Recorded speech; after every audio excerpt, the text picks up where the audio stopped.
High brother, কি অবস্থা তোমাদের? আশা করি তোমরা অনেক অনেক ভালো আছো। আলহামদুলিল্লাহ, আমিও তোমাদের দোয়া ভালো আছি। সো ঈদের পরে আসলাম কাঠালিয়া ঘোরার জন্য।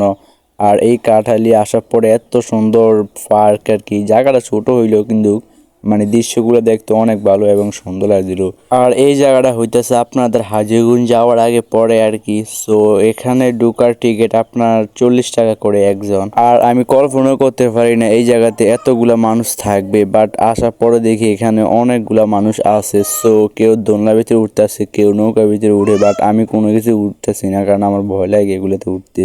আর এখান দিয়ে মানে ফুল গাছগুলো দেখতে অনেক ভালো লাগছিল, সো এই কারণে আমি দিয়ে হাঁটতেছিলাম। তো আপনারা কারা কারা এই বছর ঈদের পরে ঘুরতে গেছেন আর কারা কারা যান নাই, অবশ্যই এই ভিডিওতে একটা কমেন্ট করবেন।